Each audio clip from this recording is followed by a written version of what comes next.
Life's pretty good. We live about 40 minutes from my parents, close enough to visit but far enough that we've got our own space. Every year since we got married, we've done Christmas at my parents' house. The whole family together, opening presents, Mom's famous honey ham, the works. It was tradition.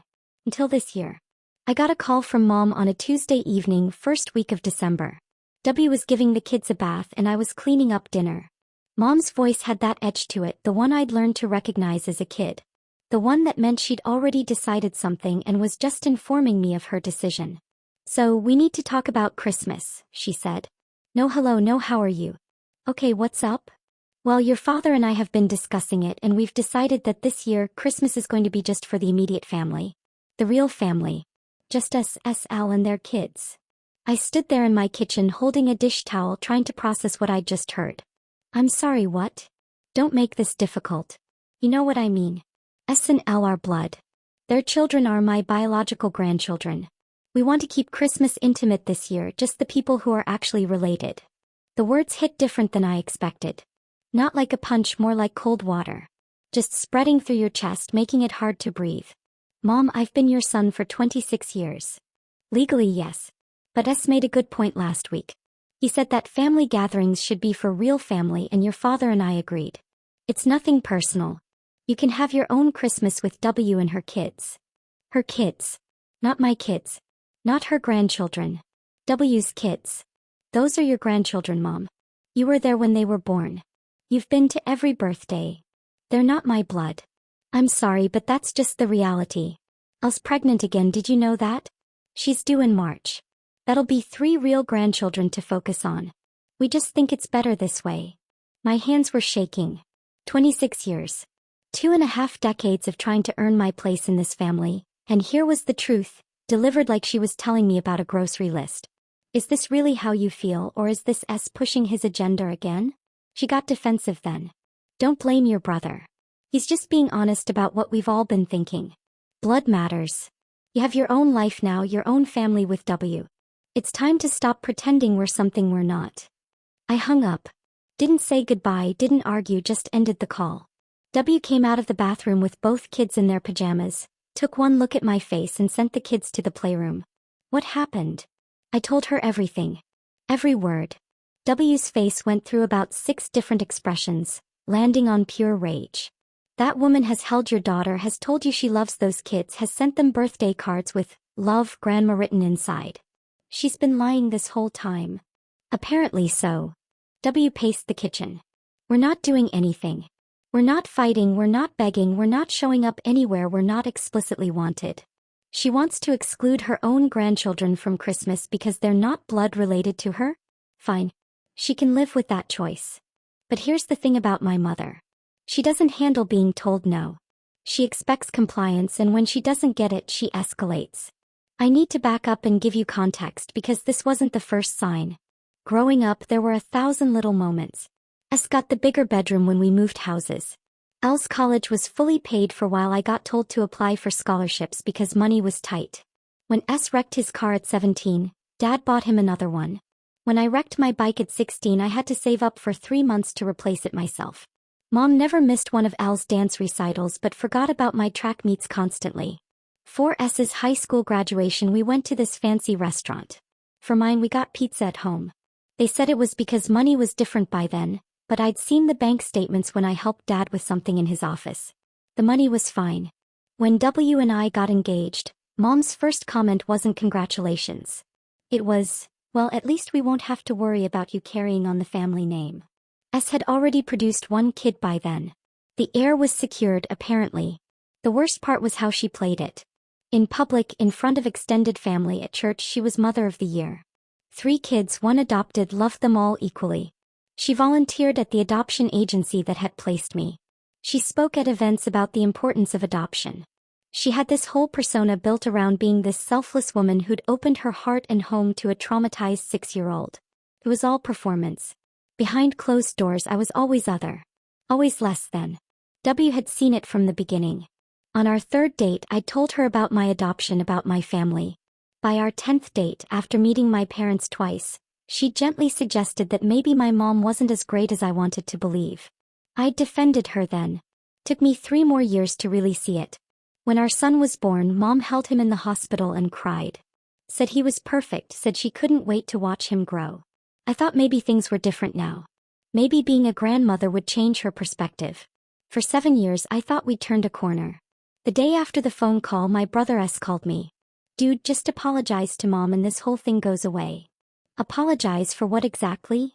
For making her feel bad about her decision. She's really upset. She was crying to Dad last night. She uninvited me and my kids from Christmas because we're not blood related and I'm supposed to apologize? Aside like I was being difficult. It's not about blood, man. It's about keeping things simple. You've got your own thing going with W's side of the family anyway, right? W's parents are dead, S. They died before we got married. You know that. Silence on his end. Then, well, you've got friends and stuff. Look, Mom just wants one Christmas with her biological kids and grandkids. Is that really so terrible? Yeah, actually, it is. It's defining who counts as family based on DNA, and last time I checked, that's not what family is supposed to mean. You're being sensitive. You've always been too sensitive about this stuff. I hung up on him too. Elle texted me that afternoon. Mom's really hurt. Can you just call her and smooth this over? I don't want drama at Christmas. I didn't respond. Dad called that evening. This was the one that got me because Dad had always been different. Quieter than Mom, less involved in the favoritism. He came to my track meets when she didn't. He helped me with college applications. When I bought my first house, he co-signed the loan. Son, I need you to understand something. Your mother, she's got it in her head that biological family is important right now. I don't agree with how she said it, but maybe it's good for everyone to have some space this year. Dad, she called my kids W's kids. She said they're not her real grandchildren. He was quiet for a long moment. I know. I was standing right there when she made that call. I should have said something then. I'm sorry I didn't. So say something now. Tell her this is wrong. I've been married to your mother for 37 years. When she sets her mind on something, there's no changing it. I'm asking you as your father to just let this go. Come to Christmas next year when things have cooled down. If I let this go, I'm teaching my kids that it's okay for people to treat them as less than because of genetics. I'm teaching them that family can be conditional. I won't do that. Dad's voice got hard. Don't make me choose between my wife and my son. You already did, Dad. You chose when you stood there and let her make that call. I hung up. W put her hand on my shoulder. We're done with them, she said. All of them. They don't get to treat you and our kids like this. I agreed. Then Mom kicked it into high gear. She started texting other family members. Aunts, uncles, cousins. Telling them I was being unreasonable, that I was trying to ruin Christmas for everyone because I didn't want S&L to have special time with their parents. She painted it like I was the problem, like I was demanding to be included when they wanted a small, intimate gathering. She left out the part about why I wasn't invited. The whole real family and biological grandchildren thing? Never mentioned that. My Aunt C called me confused. Your mom says you're upset about not being invited to Christmas, but I thought you were going to W's parents? W's parents are dead, Aunt C. Mom uninvited me because I'm adopted and my kids aren't biologically related to her. She wants Christmas for real family only. Long pause. She said, what now? Direct quote. Christmas is for the immediate family, the real family, just us and S and L and their kids because they're blood. Aunt C, who is Mom's older sister, went nuclear. I'll call you back. Turns out Aunt C called Mom immediately. They had a screaming match that ended with Mom blocking Aunt C's number. Then Aunt C started calling other relatives, telling them what Mom had actually said. The family group chat, which I'd muted months ago, apparently exploded. Mom tried to do damage control. Posted on Facebook about how hurtful it is when adopted children turn against the families who took them in. How she'd given me everything, loved me as her own, and this is how I repaid her. How some people just can't appreciate what they have. She got about 40 sympathetic comments before Aunt C showed up in the comments with screenshots of text messages where Mom explicitly stated that adopted family doesn't count the same as biological family. The post disappeared within an hour. But Mom wasn't done. Not even close. He called my work. Told my assistant there was a family emergency, that my son was in the hospital and I needed to come immediately. I was in a meeting with a client. My assistant pulled me out, panicked. I called W, who was picking the kids up from daycare at that exact moment. Both kids were fine. Called Mom. What the hell is wrong with you? You told my work my son was in the hospital. Well, if you'd been answering my calls, I wouldn't have to resort to drastic measures. I need to talk to you. About what? How I'm not real family. How my kids don't count. You're twisting my words. I never said they don't count. I said we wanted an intimate Christmas with biological family. There's a difference. There really isn't, Mom. Fine. If you're going to be this way, then I guess we have nothing to talk about. Don't come crying to me when your kids ask why they don't have a grandmother. She hung up. I sat in my car in the parking garage and tried not to scream. That weekend, Mom showed up at our house unannounced. W answered the door. I'm here to talk to my son. He doesn't want to talk to you. This is between me and him. You don't get to control access to my child. W actually laughed. Your child? The one you said wasn't real family? That child? No. You're not coming in. Mom tried to push past her. W is 5'3" and weighs maybe 120 pounds. Mom is 5'8" and solid. But W planted her feet and didn't budge. You can leave or I can call the police for trespassing. Your choice. I came to the door then. Both kids were upstairs, thankfully. Mom, you need to go. Not until you listen to reason. I'm your mother. I raised you. You owe me respect. I don't owe you anything. You made it clear where I stand in this family. You don't get to show up at my house and demand anything from me. I gave you a home when nobody else wanted you. I could have said no. I could have let you rot in foster care. Instead, I brought you into my family, gave you everything, and this is the thanks I get. Something in me just broke. 26 years of swallowing comments like that, of accepting being second tier, of pretending everything was fine. Just done. You know what? You're right. You could have said no. Maybe you should have. Because what you did was worse than leaving me in foster care. You brought me into your home and spent 26 years making sure I knew I was only there on loan. That I was less than S&L. That I'd never really be your son because I didn't come from your body. You took a 6-year-old kid who just lost everything and made him spend his entire childhood trying to earn a place he was never going to get. Mom's face went red. I loved you. I treated you the same as the others. You didn't. You never did. And the sick part is that you convinced everyone else you did. You built this whole identity around being this amazing adoptive mother while treating me like a charity case behind closed doors. That's not true. Yes, it is. And you know what's worse? I believed for years that maybe I was the problem. That maybe if I tried harder, got better grades, was more successful, you'd finally see me as equal to S&L. But it was never about what I did. It was about what I am. And I can't change that. W put her hand on my back. Mom looked at her with pure hatred. This is your doing. You've turned him against his family. W smiled, and it wasn't friendly. No, you did that all by yourself. I just helped him see what was already there. Now get off our property before I make that call to the police. Mom left. Peeled out of our driveway, nearly hit the mailbox. I thought that was the end of it. I was wrong. Mom started messaging W. Long rambling texts about how W had poisoned me against her, how W was jealous of their mother-son bond, how W was trying to isolate me. She sent dozens of messages over 3 days. When W blocked her number, Mom created new Facebook accounts to message her there. When W blocked those, Mom started emailing. The emails were unhinged. Accusations, threats, demands. She said W had trapped me into marriage. Said W probably got pregnant on purpose to lock me down. Said our kids were going to grow up messed up because W was keeping them from their real grandmother. W documented everything. Screenshots, saved voicemails, printed emails. Put them all in a folder. We're going to need this, she said. For what? For when this gets worse. It got worse. Mom posted on Facebook again. This time she went full scorched earth. Talked about how she'd adopted a troubled child out of the goodness of her heart. How that child had grown up angry and resentful despite everything she'd done. How he'd married someone who encouraged his worst impulses. How she was heartbroken that her grandson, my son, would grow up without knowing his real family because his parents were vindictive. The comments were split. Half the people were supportive of Mom, saying how hard it must be to deal with an ungrateful adopted child. The other half were asking questions, poking holes in her story. Aunt C was in the comments again, fighting back. Then my grandmother got involved. My grandmother is Mom's mother, 91 years old, sharp as a tack.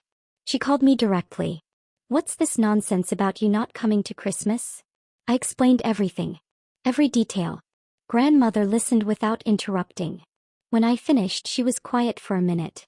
Then, your mother has always had a blind spot about this. I'd hoped she'd grown out of it. Apparently not. You knew she treated me differently? Of course I knew. I saw it at every family gathering. I called her on it more than once. She denied it every time. Said I was imagining things, that she loved all her children the same.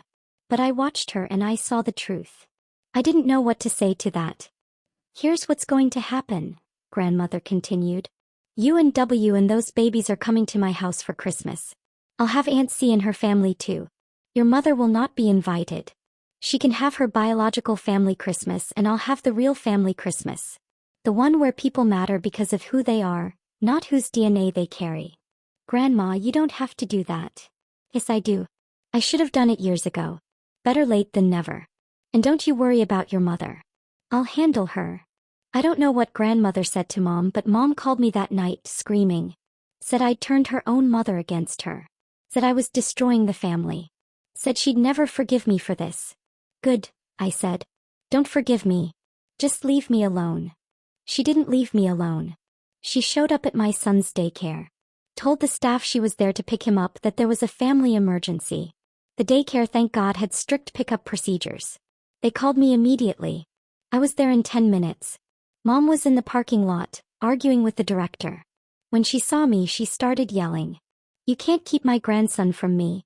I have rights. You have no rights. You're not listed as an approved pickup person and you're never going to be. If you ever come here again, I'll get a restraining order. She laughed. Actually laughed. On what grounds? I'm his grandmother. On the grounds that you tried to remove my child from his daycare without permission using a fake emergency. That's attempted kidnapping. Her face went pale. The daycare director was taking notes. Other parents were watching. Mom got in her car and left. I filed a police report that afternoon. The officer who took the report was sympathetic but said unless she tried again, there wasn't much they could do. He suggested documenting everything and being prepared to file for a restraining order if she escalated. W and I had a long conversation that night after the kids were in bed. This is out of control, W said. She's not going to stop. She's too invested in the narrative where she's the victim and you're the villain. So what do? We end it. Publicly, completely, with receipts. We show everyone exactly who she is and then we cut contact permanently. I was hesitant. The idea of airing all this out in front of the extended family, the friends, everyone made me sick. But W was right. Mom was telling her version of events to anyone who'd listen. The only way to stop it was to tell the truth. We spent the next week putting together a document. Every text message where Mom had said something about biological family being more important. Every voicemail where she'd guilt-tripped me about not being grateful enough. Every email to W. Every Facebook post. Screenshots, audio files, timestamps. We even got the police report from the daycare incident. W created a Google Drive folder with everything organized by date and type. 26 pages of documentation spanning from childhood incidents I'd journaled about to present day. Then we sent it to every member of the extended family. Aunts, uncles, cousins, even family friends. With a cover letter explaining that Mom had spent years portraying herself as a loving adoptive mother while privately treating me as less than her biological children, and this had culminated in uninviting me and my children from Christmas for not being real family. We sent it on a Monday morning. By Monday afternoon my phone was exploding. Relatives I hadn't talked to in years were calling, apologizing, saying they had no idea. Cousins were texting saying they'd seen the favoritism but thought it was just normal sibling dynamics. Aunt C called crying, saying she was sorry she hadn't done more to protect me growing up. Uncle M, Dad's brother, called and said, I always thought your mom was a little off about the adoption thing, but I had no idea it was this bad. I'm sorry, kid. By Monday evening, Mom's Facebook had dozens of comments on her old posts. People calling her out, asking her to explain herself, demanding accountability. She deleted her entire Facebook account by Tuesday morning. S called me Tuesday afternoon. You really had to do that? You had to humiliate Mom in front of everyone? I documented the truth. If that's humiliating, maybe she should have thought about that before she said and did those things. She's our mother. You're tearing this family apart. She tore it apart the day she decided I wasn't real family. I'm just making sure everyone knows it. He hung up on me. Haven't heard from him since. I'll call next. He was crying. I didn't know she felt that way about your kids. I swear I didn't know. She told me it was just about having a small Christmas with me and S and our families. She made it sound like you were invited but declined. Did you ever question why I'd decline Christmas? I should have. I'm sorry. I should have asked you directly instead of just believing her. Are you still going to her house for Christmas? Long pause. I don't know. I'm 5 months pregnant. I don't need this stress. But she's my mom. I can't just cut her off. I'm not asking you to. I'm just done being treated like I'm less than because of genetics. We haven't talked since, but I heard through Aunt C that L ended up going to Mom's for Christmas anyway. S was there too. It was just the 4 of them, Dad, Mom, S and L plus S's kid. The intimate biological family Christmas Mom wanted. The fallout kept going. Mom's church called her in for a meeting. Someone had sent them the documentation. She'd been heading up the adoption ministry there, and apparently having proof that she'd treated her own adopted child as second class didn't look great for someone in that position. She resigned from the ministry. The adoption agency where she volunteered also asked her to step down. They were polite about it, she told people later, but firm. They couldn't have someone representing them who didn't actually believe in the fundamental equality of adopted children. Her book club dropped her. Her Bible study group got awkward. Women she'd known for decades started being conveniently busy when she called. Dad tried to do damage control. Called me in early January. Your mother is devastated. She's lost everything. Her reputation, her volunteer work, her friends. Was it worth it? I didn't do this, Dad. She did. She spent 26 years treating me like I was on probation in my own family.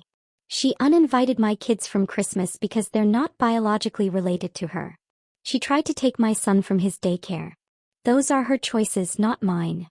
She made a mistake. She said some things she shouldn't have said. But you destroyed her life over it.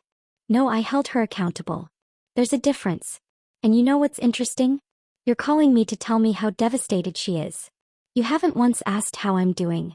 How it felt to hear my mother say I'm not real family. How it felt to realize that after 26 years, I still wasn't good enough to be considered her actual son. Silence on his end. That's what I thought. Tell Mom I hope her intimate biological family Christmas was worth it. Tell her that's all she's got now. I hung up. Haven't heard from Dad since either. But here's the best part. The part that made everything worth it. Grandmother passed away in February. We'd had a beautiful Christmas with her Aunt C's family, and a few cousins who'd chosen to side with truth over blood relations. Grandmother got to hold my kids, tell them stories, be the great-grandmother they deserved. Her will was read in March. Dad, Mom, Aunt C and I were all there. Grandmother had been wealthy. Not billionaire wealthy, but comfortable. She'd owned property, had investments, had a nice nest egg. Mom expected to inherit the bulk of it, being the eldest child and the one who'd taken care of grandmother the most over the years. The lawyer read out the bequests. Aunt C got some jewelry and $25,000. Dad got nothing since he wasn't a blood relative. Mom got her mother's china set and $10,000. I got the house. The one grandmother had lived in for 40 years, in a neighborhood that had appreciated like crazy. Worth about $800,000. Plus $100,000 in cash, and instructions that it be put in trust for my children's education. Mom's face went purple. That's not possible. She wouldn't. The lawyer handed me a letter. She left this for you. I opened it there in the office. Grandmother's handwriting, shaky but clear. Dear boy. If you're reading this, I've gone to join your grandfather. I hope I got to see those babies of yours one more time before I left. This house is yours. It's been in our family for 4 generations, and I wanted to go to family who understands what that word actually means. You've been my grandson in every way that matters since you were 6 years old. Your mother never quite understood that biology is just the starting point. Real family is built in the everyday moments, in the choices we make to love each other. Your mother is getting the china because she always liked it, and enough money that she can't claim I cut her off entirely. But you're getting the house because you deserve it. You've earned it by being a good man, a good father, and a good grandson. Don't let her make you feel guilty about this. It's my money, my house, and my decision. Love always, Grandma. Mom tried to contest the will. Hired a lawyer, claimed grandmother wasn't of sound mind, claimed I'd manipulated her. The lawyer took one look at the case, saw that grandmother had been evaluated by 2 doctors as competent just 3 months before her death specifically to prevent this kind of challenge, and told Mom she was wasting her money. The will stood. The house is mine. We're keeping it as a rental property for now, using the income for the kids' college funds like grandmother wanted. Mom sent me one final message after the will challenge failed. I hope you're happy. You've destroyed this family. You've turned everyone against me. You've stolen your grandmother's house. You've proven that you were never really my son because a real son wouldn't do this to his mother. You were a mistake. I should have left you in foster care. I saved the message. Printed it out. Put it in the folder with all the other documentation. Then I blocked her number, blocked her email, blocked any possible way for her to contact me. We had our locks changed anyway just in case she still had a key from years ago when she used to watch our kids. Got a Ring doorbell. Updated the no-contact list at the kids' school and daycare. It's been 8 months since that phone call in December. 8 months since Mom declared that Christmas was for real family only. Here's where things stand now. Mom and I have 0 contact. Dad and I have 0 contact.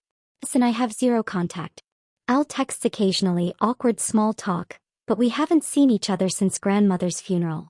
Aunt C and her family are still close. We do dinners once a month, birthdays, holidays. Her kids and my kids are growing up like cousins should. Several other relatives have stayed in touch. Turns out when you pull back the curtain and show people who someone really is, they have to decide what they value more, the comfortable lie or the uncomfortable truth. Some chose truth. W's been incredible through all of this. Never once made me feel like I was being overdramatic or too sensitive. Backed every decision, helped me set every boundary. The kids don't ask about my parents much anymore. They're young enough that grandmother's house is just a place we go sometimes, and their memories of my mom are already fading. They've got Aunt C and Uncle M, they've got W's extended family, they've got friends whose parents have become like family to us. We're building something better than what I grew up with.